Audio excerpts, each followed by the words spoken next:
Bismillahirrahmanirrahim. Assalamu alaikum. You're watching Newsroom. I'm your host, Omar Khalid. But today is the 17th of August 2021, and these are the stories that we will be discussing during the course of the show. We will begin with the latest updates as far as Afghanistan is concerned, whether it be the address of Joe Biden, the President of the United States of America, in which he has blamed the Afghan army and the political leaders for giving up, and of course has defended the US position. On the other hand, the world leaders have also reacted to the Afghan Taliban's takeover of Kabul, and at the same time the US media has also severely criticized the US government on its decision to bring back the troops. At the same time, the US has also reached out to Pakistan, India, China and Russia on the Afghanistan situation. The Taliban have announced an amnesty and have urged women to join the government, and there are also other developments as far as the different other factions such as Ahmad Shah Massoud's son, who has also announced an anti-Taliban front, and other parties that have become more active now. This is going to be our leading segment of the day. Then, ladies and gentlemen, in our second segment of the day, we are going to talk about the Indian conspiracies against Pakistan. Now, we know that the United Nations Security Council is being headed by India for the entire month of August, but this is the second time since the 6th of August, when Pakistan was denied entry on a meeting on Afghanistan, that the second time has happened that Pakistan is not given the entry or allowed to participate in a meeting on Afghanistan. Now, Shah Qureshi Sahab, our Foreign Minister, has slammed India after Pakistan was denied this opportunity to talk about Afghanistan. This is going to be our second segment. And then finally, ladies and gentlemen, we will be talking about the COVID-19 situation in Pakistan, the latest developments that have occurred, and also the US experts that now say that all people, irrespective of their age, need to be given a booster shot. That is a third vaccine shot 8 months after the second shot has been given. Rapid PCR testing facility has also been established at different airports, including that in Islamabad. These and other details we'll be talking about as the last segment. Let's begin, ladies and gentlemen, with the first segment, and that concerns the latest developments as far as Afghanistan is concerned, whether it be the rebuttal of US President Joe Biden, whether it be the reaction from the different countries across the world, and other details. More after this short report. And Kabul falls to Taliban once again. After 20 years of war, trillions of dollars and thousands of deaths, it just took few weeks for the entire country to fall to Taliban. The country's capital fell without any fight. It was former US President Donald Trump who announced the withdrawal after signing a deal in February 2020. President Biden only stands accused of hastening the withdrawal without much planning for the war-torn country. I stand squarely behind my decision. After 20 years, I've learned the hard way that there was never a good time to withdraw U.S. forces. Our mission in Afghanistan was never supposed to have been nation building. It was never supposed to be creating a unified, centralized democracy. Our only vital national interest in Afghanistan remains today what it has always been: preventing a terrorist attack on America's homeland. President Biden on 14th April decided to bring an end to America's longest-running war. The drawdown was supposed to complete on 20th anniversary of September 11 attacks, but Taliban ramped up their offensive as soon as the foreign forces started to withdraw. Their fast offensive has been termed as lightning speed. Soon the Afghan army, on which international alliance spent billions to train and arm, fell like house of cards. The majority of Afghan government forces surrendered even without putting a fight. Cities started to fall. Soon the provincial capitals were captured, and on Sunday the Taliban entered the capital without any battle. President Ashraf Ghani flew out, leaving the capital in chaos as people rushed to Kabul airport to flee amidst uncertainty. Taliban have assured that they don't want any bloodshed in the capital. Diplomatic missions, staff and various NGOs working in Afghanistan will not be harmed. On the other hand, Doha talks remain stalled. There are important points which need to be agreed upon by all Afghan stakeholders before the country falls into civil war once again. No support for terrorism, no bloodshed, and representation of Afghans and refugees are some of the important issues left to be discussed. There are concerns globally over the situation in Afghanistan. It's not only the neighbors which will be affected by chaos in the country, and Pakistan stands to lose most due to instability in the region. Pakistan not only faces another influx of refugees, but any crisis in Afghanistan has the potential to spill over into Pakistan. Due to these reasons, Pakistan has been moving very pragmatically with respect to situation in Afghanistan. Pakistan refuses to support war, refuses to support one group in Kabul to the loss of others. Pakistan was the one which convinced Taliban to come to table. Pakistan has been the country at the forefront of negotiated settlement in Afghanistan. But it seems a lot of new entrants have entered the Afghan quagmire this time. While countries like China, Russia and Iran have been holding talks on Afghanistan to see relative calm, there are spoilers too, and India stands to lose most in the wake of removal of Ashraf Ghani. The country spent billions to use it as proxy to spread terrorism in Pakistan and has been caught in the act several times. The question in everybody's mind remains the same.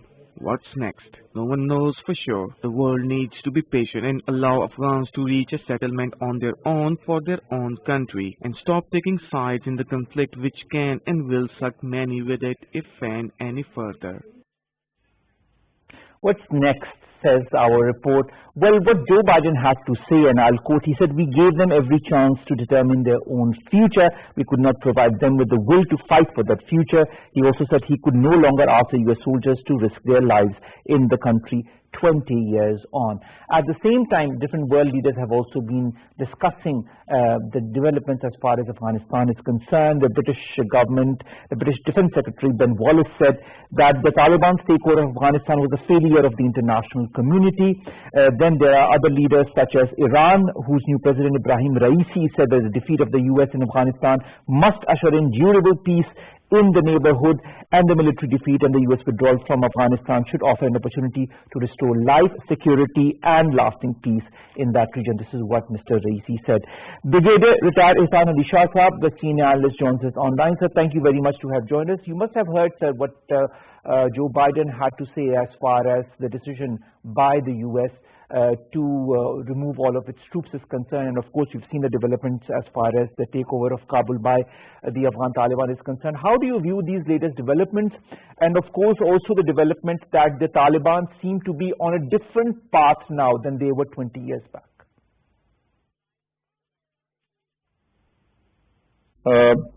The situation in Afghanistan has been dicey for the last so many years. But this time what we have seen, the coming of Taliban is in a different mode. And that you are seeing and looking at their decision on the spot. They are saying that those who surrender, they will not be asked anything. And they are giving indemnity to even their enemies. You have seen the situation in Herat. You have seen the fate of Ismail Khan. You have seen that Dostum has gone out. Ata Muhammad Noor has gone out, and even they have announced the ministries for women in their parliament, upcoming parliament also. It means that they have learned from their previous experience where they destroyed the statues in Bamiyan, and then they never allowed the children, the women to go to their schools, and they stopped women from their employment. So this time it looks that their thinking, their strategy and their outlook on the affairs in Afghanistan have changed. And you have seen their engagement politically also, that when they were coming and the writing on the wall was very clear that they are going to capture the Kabul. They engaged China, they engaged Russia, they engaged even Iran, whom with they had conflict in Mazar-e-Sharif when they came in 1996 in power. But diplomatically, their strategy was very clear and they were engaging everyone. Even they were engaging the Ashraf Ghani government, which they were against previously. So now, Brigadier Shah, speaking of the Ashraf Ghani government, I'd like to ask something. Now that Ashraf Ghani has fled, and we don't know exactly where his whereabouts are, and there are of course reports of a lot of money that he's taken with him as far as the Russians that are claiming that. What happens now to the peace deal that was being discussed in Doha between the Afghan Taliban and the previous Afghan government? How do you foresee any such development as far as that is concerned? We know that the Afghan Taliban is on a different course than they were 20 years back. But what happens now as far as negotiations are concerned? I think Taliban are open to negotiations. And the signs are that Hamid Karzai, Abdullah, and Hamid Karzai and Gulbuddin Hikmatyar, this is a peace council, and they are negotiating.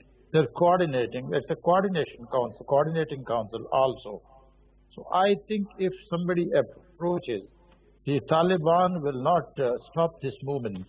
The Taliban will be openly welcoming with open arms the discussion with Ashraf Ghani government, because Taliban we have seen, and with the way they are taking the steps and moving ahead, they are not going to Hazara communities. They are not antagonizing any people, anyone, any government, any person, any agency, and even the international community. I was listening 2-3 hours before Mullah Ghani Brother's press conference, in which he was asking and appealing to the people that people should come back to their offices. The affair, the routine affair should start as it was in routine.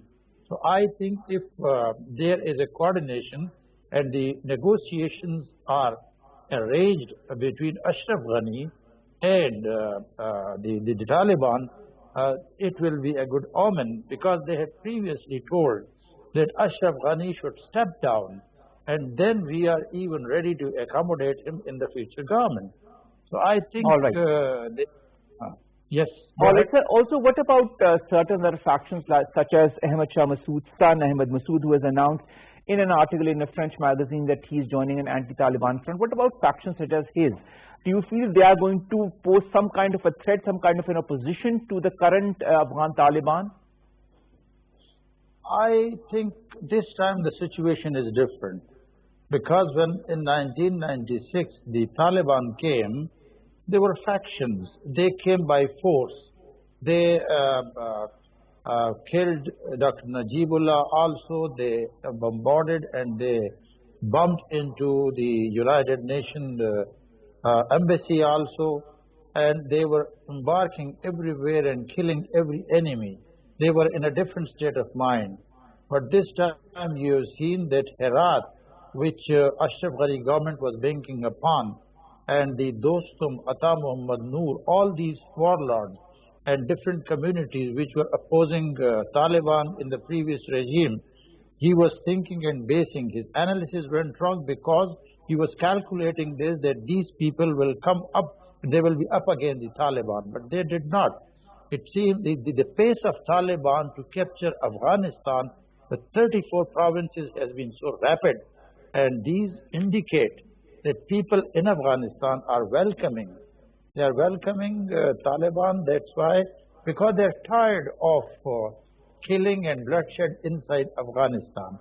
So the Ahmad Shah Massoud's sons, brothers, 2 brothers and his son, they are willing, and they are giving indications that they will join the Taliban government, because they do not want to repeat the previous history of bloodshed and conflict inside Afghanistan. And you are seeing Gulbuddin Hikmatyar also.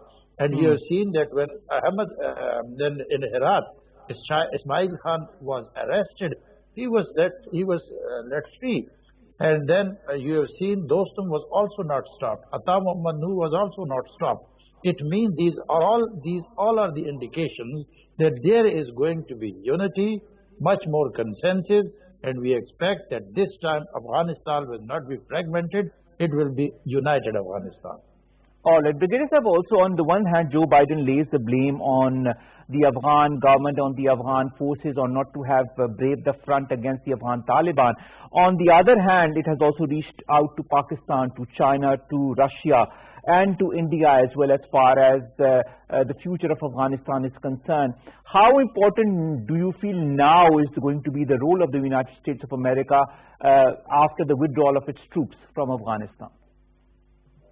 I think if anybody is throwing caution to the wind, it should be the United States.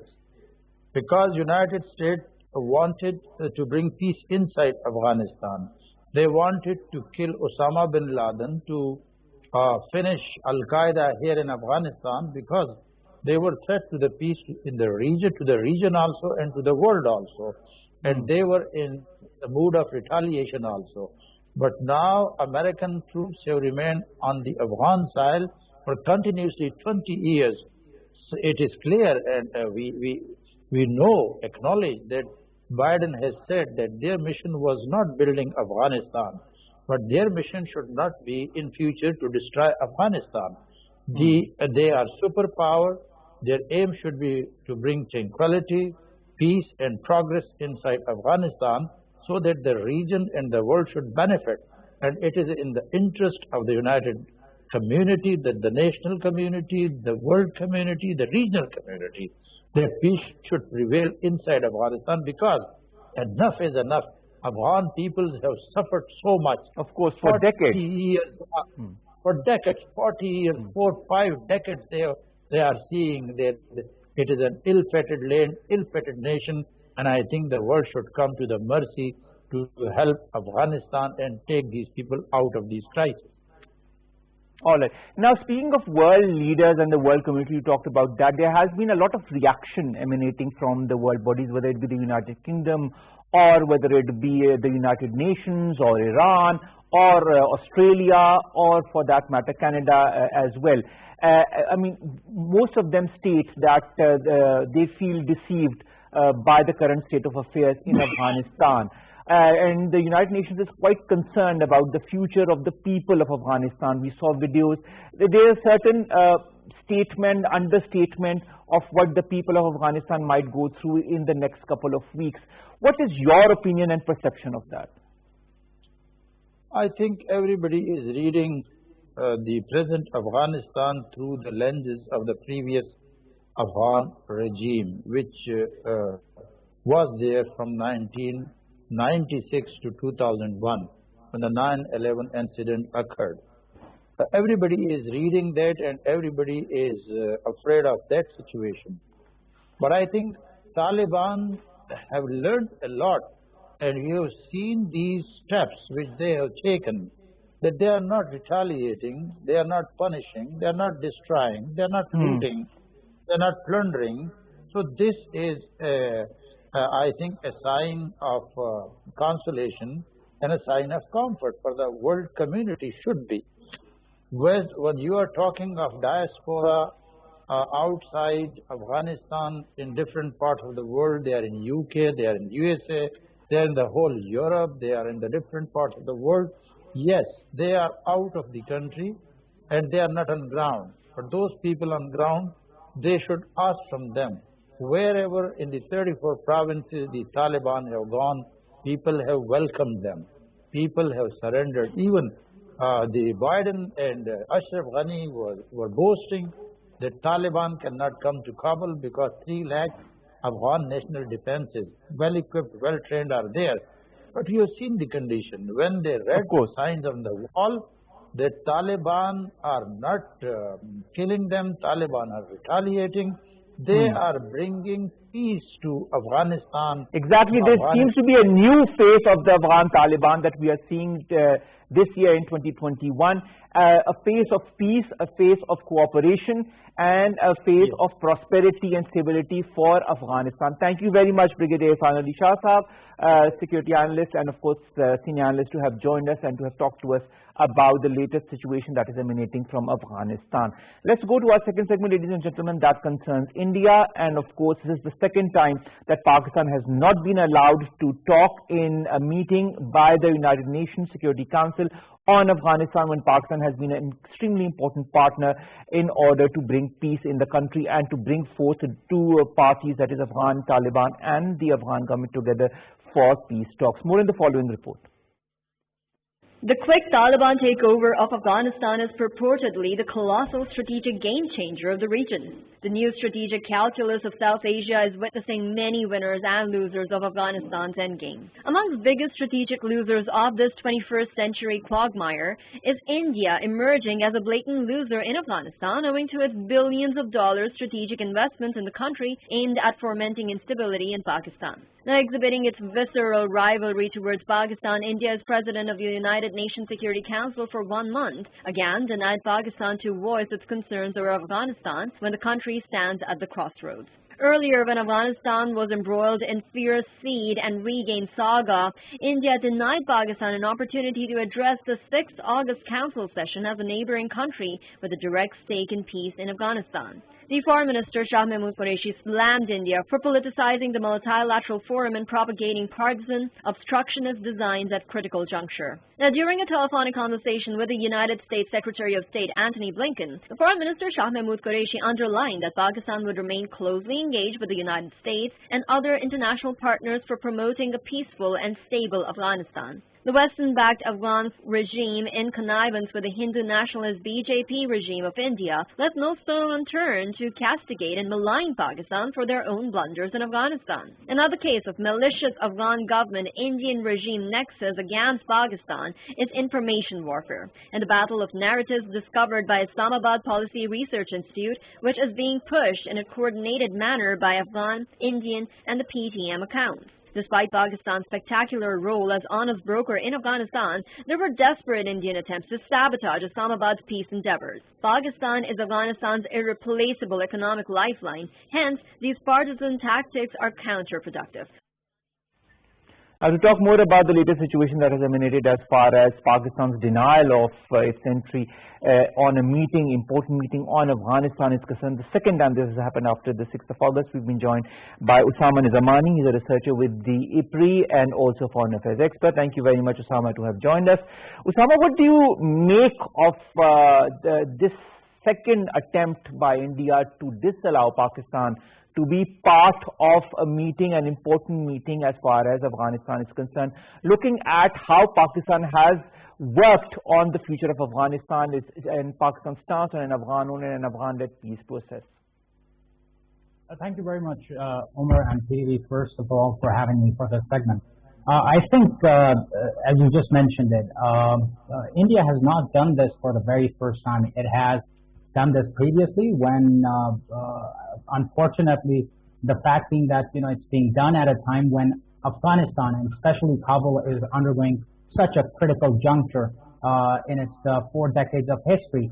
And Pakistan did voice its concern previously, and also Shah Mahmood Qureshi also voiced his strongest protest and also his concern over the fact that, Pakistan has been left out of these deliberations. Thanks to China, which certainly put forth Pakistan's apprehensions, and it also voiced the concern that a very important regional country was actually being ignored in these deliberations. I think India's entire focus now certainly remains on the fact that somehow it could box Pakistan into the corner, but I think using a forum as United Nations to do that is a very sorry state on part of the Indians. Doesn't it reflect, Usama, on a very bad state of affairs as far as India's politics, India's diplomacy is concerned, that is extremely Pakistan-centric? And we've seen that in the past. We've seen how India has tried to destabilize Pakistan internally and externally, and now this, since it has taken, of course, the charge and chairmanship of the United Nations Security Council for a month, we see very open and very blatant signs of how India is deliberately trying to not only malign Pakistan but also sideline Pakistan. Well, you see, India has actually made inroads in Afghanistan by, undertaking genuine economic projects, or by investing in initiatives of public diplomacy, or, undertaking expansion of ties with the Afghan public.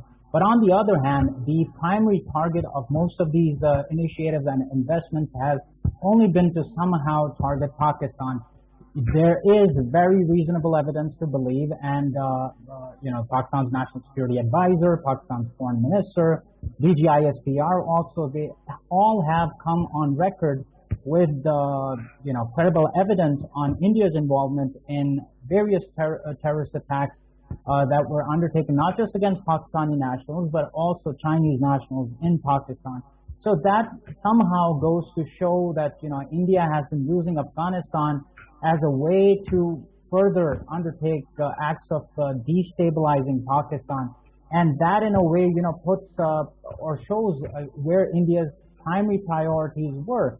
I think it is also quite obvious from the fact that Secretary of State Antony Blinken reached out to Pakistani and Indian counterparts, and he has actually stressed on the fact that Afghanistan should not be used for undertaking such acts of destabilizing the but region. Usama, hasn't India been using Afghanistan as a proxy as far as maligning, as far as destabilizing Pakistan is concerned? And do you feel now that the Afghan Taliban are at the helm of affairs in Afghanistan, do you feel that they will still be given a free rein as far as continuing their designs unabated? Yes, see, that was the very point I was coming on to. I think the apprehension that the TTP and ethno-nationalist terrorist groups like BLA and other terrorist groups could use the Afghan soil to undertake acts of terrorism inside Pakistan is a concern. That is something that led Secretary of State Antony Blinken to voice this concern. And then similarly, now that the Taliban are in power, though we're still waiting for this entire transitory state of affairs to take shape in some way, but still Pakistan's apprehension is still there as to how much of a credible action will Taliban be taking against these groups, despite Sohail Shaheen has been saying that they stand by their policy of not allowing Afghan soil to be used against any regional country, including Pakistan. I think the time would tell how likely they are to stick to their commitment, but I think for the moment Pakistan still has very valid apprehensions given the recent evidence that Pakistan came out with in terms of the Dasu attack, which was orchestrated from Afghanistan, and other such attacks which somehow come to find their connections in Afghanistan. The attack in Lahore, Johor town, that happened recently as well, and so many other incidents that have happened in Pakistan, and of course the Indian spy Kulbhushan Yadav, that is of course has been arrested by Pakistan. Now, do you feel that these obstructionist actions by India, quote unquote, what Munir Akram also said, our ambassador at the United Nations, are going to continue by India? Do you feel India will understand? Do you feel India needs some kind of a pressure tactic by the United Nations or the United States in order to make an understand that it needs to stop or pause its activities against Pakistan? What needs to be done now? I think India so far, as I said earlier, is trying to politicize the multilateral forum of United Nations, which I think is very sorry state of affairs in terms of what India is trying to do at a forum as United Nations. But when it comes to the fact that India, whether would it be changing its behavior, I think Pakistan gave out a very candid and a very categorical statement earlier this year in March at the Islamabad Security Dialogue, when it said that it's undertaking this pivot from geopolitics to geoeconomics. I think that was the very time when the Indians should have seized the moment in trying to understand, and I did write on this very matter also, that Indians should have taken this matter very seriously when Pakistan was coming out with this overture. Unfortunately, I think the entire Indian leadership, be it those in the helm of... But Usama, you talk about geoeconomics, it's a very interesting aspect, because the thing is, India understands that geoeconomics is very important. India understands Pakistan's perspectives, but India is using the geoeconomic strategy in order to appease and please the United States of America, that is now more leaning towards India compared to Pakistan, as we have seen, as the signs that we have seen in the last couple of months as well. So India, I feel, this is my point of view, and I'd like to know yours, that as far as geoeconomics is concerned, India understands, but India knows also where to tilt itself in order to gain further as far as its strength in the region is concerned. But do you feel this will go a long way? Do you feel the United States will continue giving its tilt towards India, or do you feel at a time will come where the US will balance its relationship between the two countries, and that is where India will realize what it has been doing is wrong? I think these coming next few months would be important in terms of the way the regional countries conduct themselves. If India's actions are, somehow still are going to stay focused in terms of, their acts towards destabilizing Pakistan, I think that in a way in itself would send a signal to US, which would want to see Afghanistan in a much more stable way.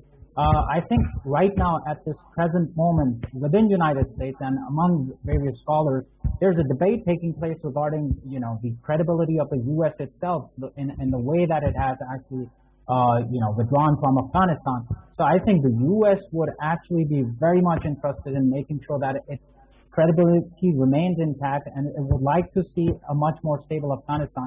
But I think if the Indians, they continue to, undertake the kind of actions that they've been continuing to undertake by using the Afghan soil, if they try and destabilize Afghanistan, or whether they try Afghanistan to destabilize Pakistan, I think that in itself would, send a very clear signal to U.S. also in terms of the way it's been conducting itself. And then I think in a way it would also allow the U.S. to kind of balance or rebalance its relations with both India and Pakistan, because so far I think you're right in your conclusion to assert that U.S. has been de-hyphenating its relations in the past 1 decade or so. But however, I think the coming next few months are going to be a litmus test in terms of charting out a future course in terms of whether the U.S. is going to rebalance its relations with both Pakistan and India, or would it continue to take the course that it is taking at this point in time. All right. Now, the United States, this is my final question to you, Usama. The United States is a major player, but also are in the entry in the whole regional scenario, Russia, China, Iran, the Central Asian states. Do you feel that a collective action by the other countries might make India change its stance as far as Pakistan is concerned, might make it come to the so-called negotiating table with Pakistan, because this is what our government has also been saying, to come and talk about the different thorny topics that cause concern between our two countries, including the core issue of Indian illegally occupied Jammu and Kashmir. What's your take on that? I think, Omar, you've identified some very interesting actors, especially all these great powers like the US, China, and Russia. And I think each country, be it Pakistan or India, they have quite a very interesting equation with each one of them. With Russia, I think Pakistan is now making quite good inroads. India happens to have very good relations with Russia, but then at the same time, Russia has a very good legacy in terms of brokering peace between Pakistan and India at Tashkent, irrespective of what the outcome of that deal was, but it certainly has a role that it has played in the past. On the other hand, I think U.S. also has that legacy to itself that it could certainly wield that influence in terms of, bringing India to the table. And China, on the other hand, I think after the kind of measures that India has taken after the 5th of August, it has some valid reasons under which, it has been stuck in a kind of and almost a near crisis with India. But then at the same time, I think all of these countries, especially Russia and China, they are part of the SCO. That in a way also gives them an added leverage in making sure and persuading both, and especially India, to come on the negotiating table, because it's the very power in the region which has been all along avoiding engagement with Pakistan. And I think two nuclear powers in a region like South Asia, and with a protracted international dispute such as Jammu and Kashmir, it's all the more important at a time like this, when we are having transition in Afghanistan, to have India come on the negotiating table, when the region all the more needs the regional connectivity. So I think it's one very impeding factor which needs to be addressed, not just for the fact that it's a disputed territory, but you have at stake the right to self-determination of millions of people that want to chart out a way forward for their own future. All right. Thank you very much, Usama Nizamani, of course, expert on international affairs and also researcher at IPRI, to have talked to us about this second time that India has denied Pakistan to be part of a discussion on Afghanistan at the United Nations Security Council. A lot of changes are happening on the regional scenario. Let's hope that the change also comes in India's mindset and the way India is dealing as far as Pakistan is concerned. And finally, ladies and gentlemen, let's come to our final segment, and that concerns COVID-19 and the latest developments as far as COVID-19 are concerned. We've been joined by Dr. Rana Jawad Asghar Saab, who's a leading epidemiologist and a regular guest at our shows when it concerns the pandemic. Thank you very much, Dr. Saab, to have joined us.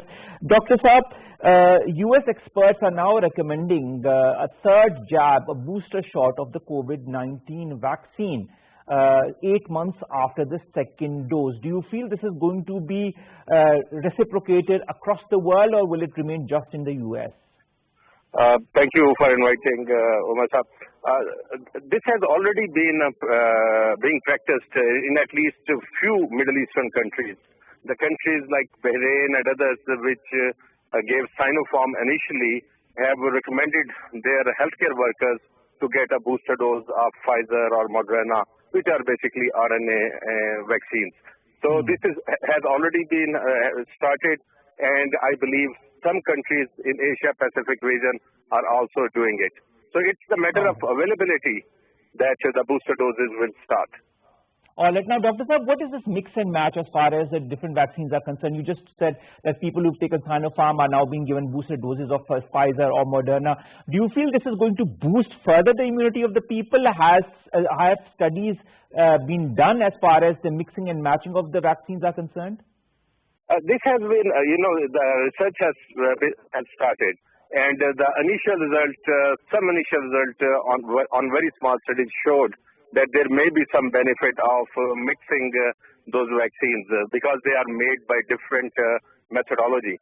So, but nothing concrete has come up yet, and tomorrow, those guidelines may change. But at this time, this is being experimented, I would say, in many countries, and they are trying to see that can mixing the vaccines will increase the boost. And even if it does not increase the immunity, what it will help the country is to manage vaccines more properly, because there are so many vaccines available, once get shot and the second dose then get delayed for that vaccine. So if we can mix and match, then it will become easier for countries to give whatever vaccine as a first dose and whatever vaccine is available for the second dose. And so that's the main thought. But if it increases immunity levels because two different vaccines are being made differently, then a bonus thing for us. All right. Dr. Saab, also, what about the Delta and Delta Plus variants of COVID-19? We've heard that there are some vaccines that are being studied as far as which say that they might counter these variants. Do you feel that new vaccines will come in the market that will now counter the future variants of COVID-19? The one thing is that even with the Delta, it's not that vaccines have failed. Vaccines are still standing up, still fighting the Delta, but some vaccines are doing it better than others. So it's not that, vaccines have become useless in front of Delta. But the problem is that Delta is highly infectious. So it's 200% more infectious, like twice more infectious than the original virus. So it needs very little interaction between two humans to where they can pass this infection to another. So that's complicated, and that's why we are seeing higher number of cases. And it also, as you know, awaits some immunity, both natural immunity and immunity produced by the vaccines. Not 100%, but at least significant in some vaccines. Thank you very much, Dr. Rana Jawad Asghar Saab, leading epidemiologist, who have talked to us about the latest details as far as COVID-19 pandemic is concerned. We also have a rapid PCR testing facility that has been made functional at the Islamabad airport. It takes around 2 hours to get the result, and of course this is the precondition for a lot of countries across the world to have this rapid PCR testing before the passengers leave for any other country from Pakistan. With that, we come to an end of today's newsroom. We'll see you inshallah tomorrow with with the new, of course, episode of Newsroom. Till then, stay tuned and, of course, stay safe. Follow the guidelines and the SOPs and get yourselves vaccinated. Allah Hafiz.